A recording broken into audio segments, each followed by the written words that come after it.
Salut à tous, c'est Jolas de l'artisterie mécanique. Il y a quelques temps, on m'a demandé comment s'était fait mon biturbo au niveau des turbos et tout. Donc voilà, je vais essayer de m'expliquer un peu plus. C'est tout fait maison déjà. J'ai pas mal de trucs qui sont ajoutés quand même pour voir. Du coup, pour l'occasion, je l'ai levé. Alors j'espère que je répondrai assez clairement dans la vidéo. J'ai pas trop l'habitude de parler clairement. Généralement, c'est plus du charabia. Alors voilà, du coup, cette BM, je vais recommencer depuis le début comme ça au moins. C'est un 325 i de 94, du coup c'est un simple Vanos, alors on va aller voir ça. C'est quand même Vanos, hein. Moi je pars, ça me gêne pas que ce soit Vanos ou pas, donc il y a quand même le Vanos. On va regarder plus précisément en détail les biturbos et tous les accessoires qui vont avec, parce que ça marche pas tout seul, hein. Il y a quand même pas mal de trucs. Voilà, bah, le 325 i, je fais juste le tour vite fait, ça on s'en fout, c'est cool aussi. J'aime bien ces petites rondelles 0,58. J'ai bien un pont soudé. Donc du coup, tu vois, on a même mis le frein à main en plus. Et on verra bien. Tac. Donc j'ai bien un pont soudé. Il y a quand même un peu de jeu.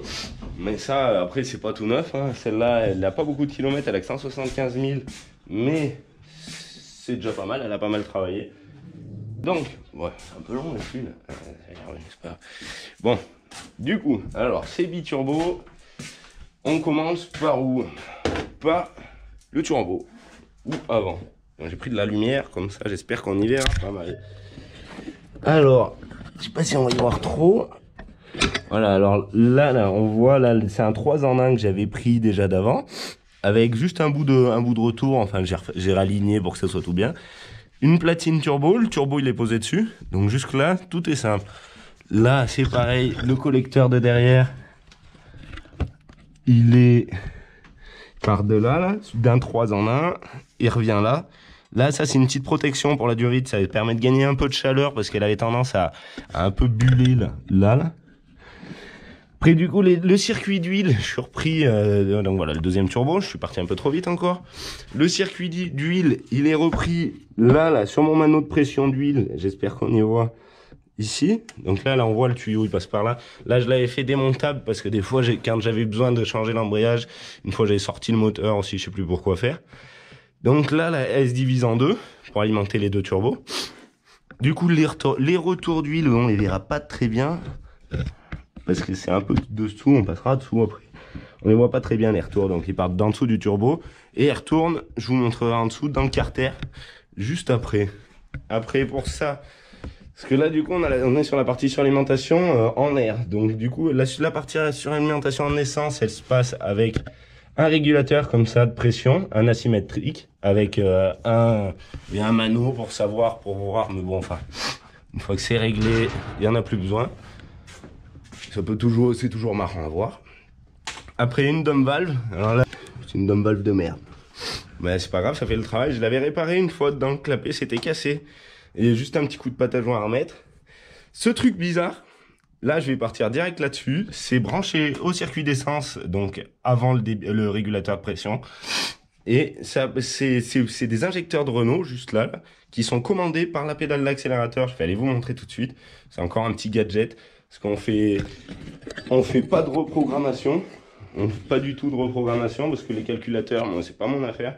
Je suis plus dans la mécanique, la carrosserie, encore que ça dépend. Ou un peu de ferraille, là, quelques bricoles, comme ça.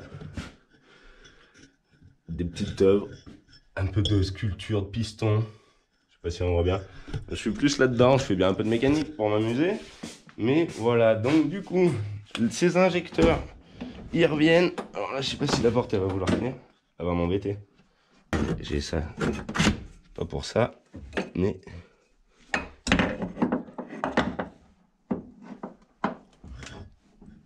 Bon, ça suffira. Alors, du coup, mes injecteurs, les deux fils, ils arrivent là, ici. Là, on voit qu'il y a plein d'interrupteurs. C'était pour faire des petits délires. Alors, celui-là, c'est pour la commande, qu'elle soit automatique ou pas. Je vais vous expliquer après. Ça, c'est pour mettre le mode automatique en off. Non, ça, c'est le mode normal pour les avoir en direct. Ça, c'est pour mettre le mode automatique en off. Je m'y perds un peu, même moi. Et ça, c'est pour mettre en mode manuel. Enfin, là, c'est un mode automatique. Là, je passe sur un mode où il n'y a rien. Parce que c'est un interrupteur à double sens. Donc là, voilà. je passe en mode manuel. Là, je le laisse en mode automatique. Là, c'est pour commander les injecteurs en mode automatique. Alors, du coup, c'est inversé, mais ça, c'est pour moi. Et si je te détache un petit coup, petite GoPro, je passe un petit coup. On va aller voir dessous, sous la pédale. Alors là, regardez-moi ça. C'est une vraie petite usine.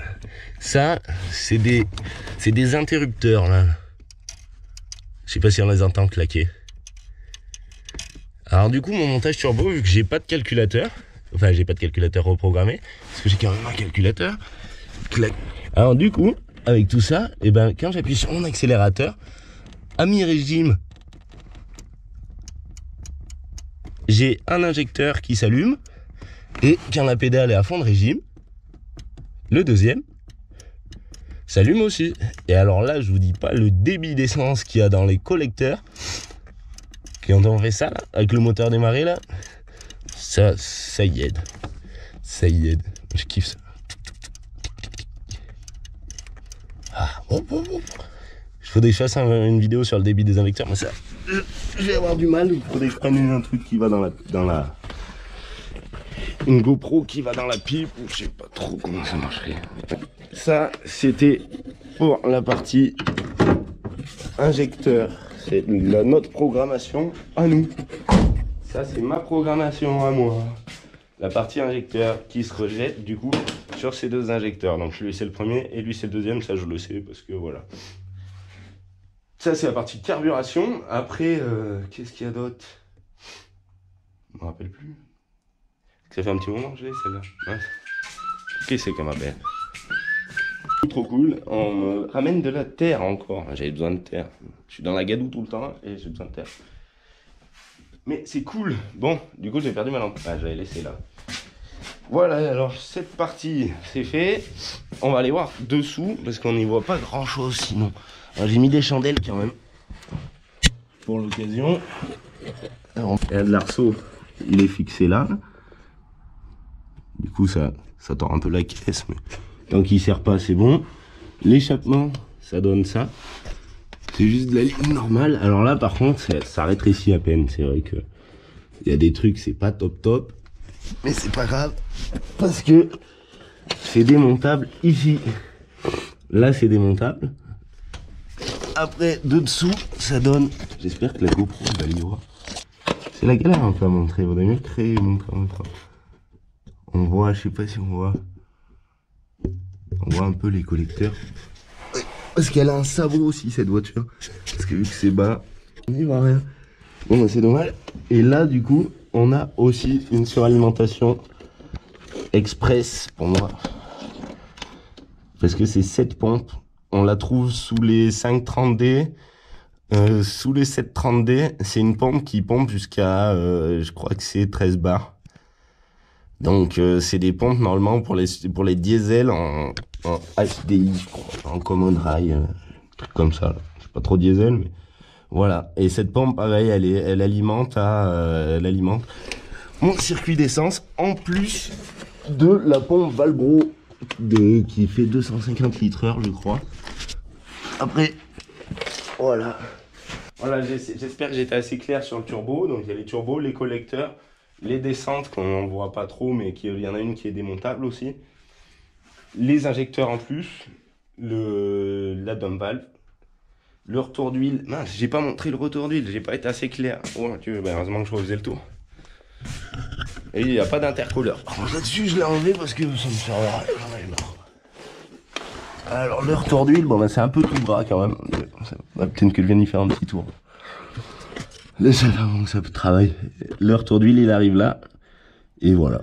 Impeccable. Ah, mais on les voit bien, les collecteurs de là. Là. Ah, il y en a une petite fuite. Dommage. J'ai mettre un coup. C'est pas trop mal. Que le sabot vu de devant. Les combinés. Alors là, du coup, c'est du pas cher, c'est du Blue Line. Et ben, franchement, là pour le coup, je suis assez satisfait. Largement. Niveau tenue de route, après sur circuit, Je sais pas ce que ça donne, je suis jamais allé sur circuit. C'est pour ça aussi, oui, pour la puissance, je suis jamais passé au banc. Après, ça craque, ça c'est sûr et certain. Ce que je pourrais faire, c'est qu'on va faire une vidéo où on fait, bon, parce qu'on n'a pas des centaines de kilomètres, ou on fait des centaines de kilomètres pour faire des débiles. Alors vu qu'on a que 30 mètres de goudron, je pense qu'on va accrocher la voiture. Ça sera peut-être pas tout à fait réel. Et je montrerai en passant les vitesses, parce que c'est vraiment un monstre. Sur place, normalement, déjà, je passe jusqu'à la 4 assez facilement. Et ça indique le compteur. Donc là, j'ai pas ces pneus. Ceux-là, ils sont pas bien bons déjà. Donc je pense qu'ils suffiront pas, mais vu que j'ai un collègue qui est sympathique, d'ailleurs celui-là qui m'a échangé mes clignotants fumés, là, et j'étais au courant que c'était, je savais d'où ça venait. Hein. Mais celui-là qui m'a échangé ça, il m'a aussi refilé 5 pneus à cramer, donc du coup c'est cool parce que nous on en a qui viennent que d'un endroit où ils sont à moitié lisses. On les achète pas neufs les pneus, parce qu'on peut pas. Ça coûte trop cher, surtout. Voilà, sur ce... Je vais faire le petit moteur, la présentation du petit moteur qui est dans la porte. Je vais essayer de tenir la porte, cette fois-ci ça m'évitera de mettre une cale. Tac. Voilà, alors une petite clé BT Torx. Mon cerveau parle plus vite que moi des fois. C'est des conneries qui sortent. C'est pas ce petit.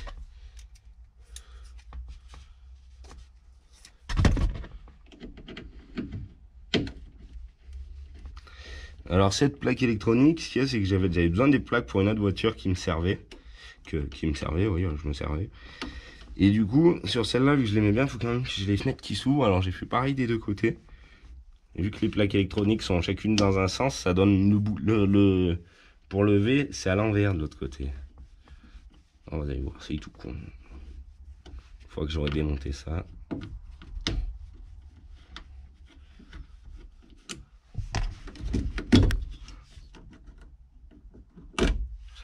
Regardez, là, c'est les relais de la vitre.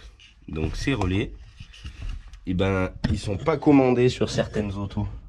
Quand c'est pas la bonne phase, eh ben, ça les commande pas. Alors j'avais essayé d'en éclater un. Je vais aller le chercher tout de suite. Celui-là, je vais le laisser là. Si je le retrouve, donc...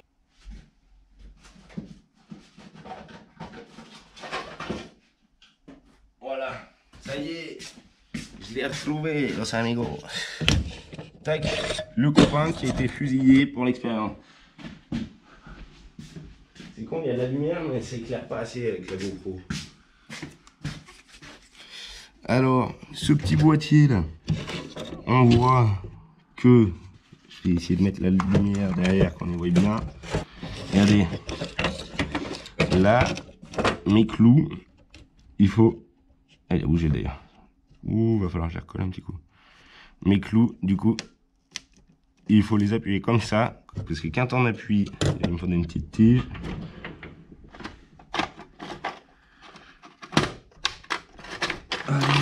On a des ciseaux, on va chercher. Tac. Là, quand on rentre là, regardez. On appuie, ça fait connecter la vitre. Et du coup, le connecteur, il y en a un pour la montée et un pour la descente. Alors si la vitre ne marche pas, c'est tout simple. Il suffit de percer un trou au bon endroit, là en haut, en respectant le sens du boîtier. Parce que là, du coup, il est à l'envers. Après, c'est pas les deux mêmes. Il y en a un qui va dans... Ça, c'est un côté passager et ça, c'est un côté chauffeur. Ils sont pareils si on les met comme ça. Donc, il est forcément à l'envers. Mais les relais sont toujours avec le morceau côté haut. Il faut prendre, je sais pas, là de ce côté, si jamais vous avez des problèmes. Hein. Ça peut être cool de savoir les cotes. À partir du haut, là, bon, c'est facile, il y a 1 cm. Et là, il y en a 3. Voilà, tout simple. 1 cm à partir du haut de là, à peu près, hein, genre vers là, la tâche, ici. Et là. Voilà, donc si vous avez des problèmes avec ça, vous pourrez au moins vous dépanner. C'est que du dépannage, hein. Ça fait pas tout. Ça fait vraiment pas tout. Et du coup, je sais pas si je l'ai dit, oui, pour les essais du biturbo, on va faire du burn avec des pneus tout neufs. Ah oui, mais si, ça je l'ai dit, je suis con. Je sais pas ce que je pourrais vous dire de plus. Après, qu'est-ce qu'il y a d'autre sur cette auto? Des trucs qui piquent là. Ça c'est la tâche de GoPro de la dernière fois. Il faut des gilets. Ça pique. On va faire comme ça. Un vrai petit carrossier. N'empêche que j'étais carrossier avant. Enfin, j'ai essayé de l'être.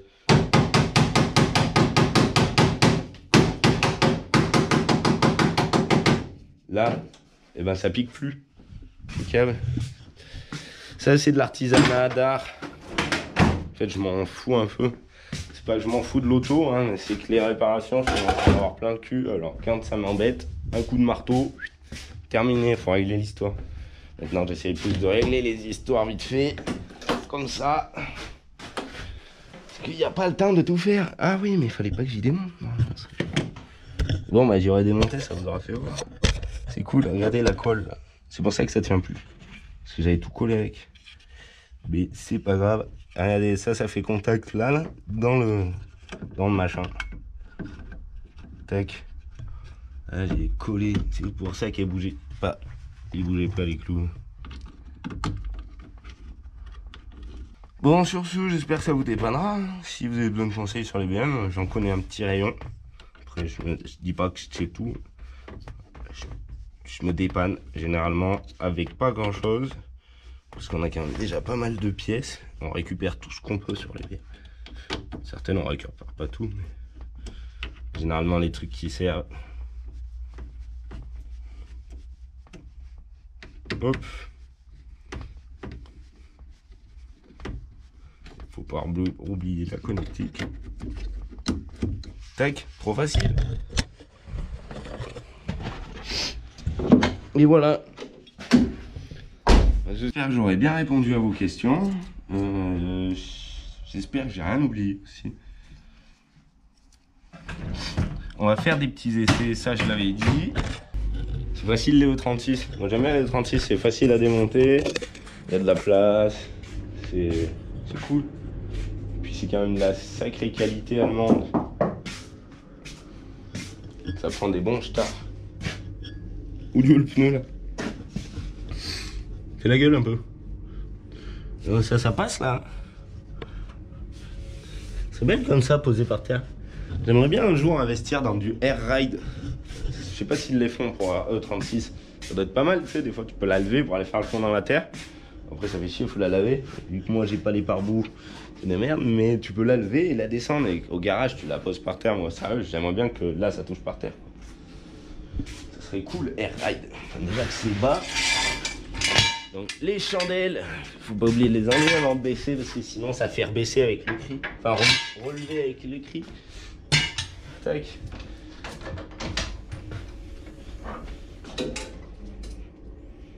Ouais, elle est pas assez basse. Hein. Faudrait un air ride, faudrait relever un peu.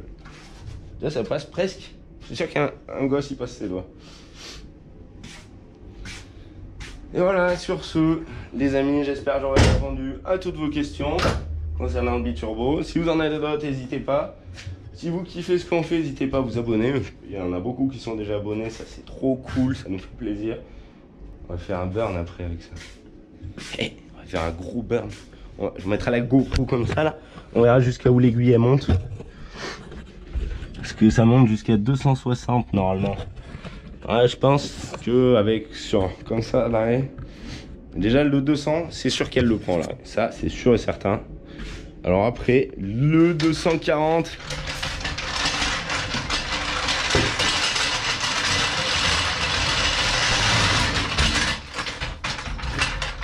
Ça doit peut-être le prendre aussi. 260, ça je pense pas. Je reviens sur la décompression du moteur parce que j'ai oublié de le dire quand même. Là j'étais parti regarder les vidéos et le moteur il est décompressé, faut pas oublier parce que ça garantit quand même pas mal la durée de vie. Et moi du coup j'ai choisi une cale de culasse avec 2 joints de culasse parce que c'est le moyen le plus simple. Il y a juste la distrie à faire et à poser les 2 joints de culasse avec la cale au milieu. Et du coup bah, ça donne un rendement assez ouf pour un prix assez correct quoi. Vraiment c'est pour moi. Puis la fiabilité là-dessus, je suis sûr que j'ai pas de problème. Pour ceux, si vous avez kiffé, n'hésitez pas à vous abonner, à liker, à commenter. Allez aussi faire un petit tour sur notre page Facebook où on fait des sculptures. enfin des sculptures, il y a de la sculpture, il y a de la... Il y a de la soudure de pièces, il y a des trucs, c'est totalement délirant, genre comme le bonhomme là qui... ils prennent un peu la poussière, hein, ils sont pas tous bien exposés, lui il est assez marrant, voilà, il a pas trop la place. Après on a des canons, de l'armée, enfin des canons comme à l'armée et à la guerre. Après on a du hot rod qui est juste là. Des trucs comme ça, comme les lots qu'on avait mis dans le concours. Il y en a d'autres, il y a comme ça un décapsuleur, là il suffit de passer la bière, là mais j'en ai pas tout de suite. Passer la bière là et ça ramasse les capsules ici. Voilà, c'est un peu le bazar, il y en a un peu de partout. Un arbre à bijoux, et j'avais montré cela. Voilà, donc n'hésitez pas à aller faire un tour sur la page du Facebook, c'est l'artisterie mécanique. Et sinon sur YouTube c'est l'artisterie parce que généralement on casse plus de voitures en vidéo que ce qu'on en construit. Mais on vous en montrera en construction aussi parce qu'on a quand même pas mal de projets qui sont en cours. Voilà, sur ce, tchuss!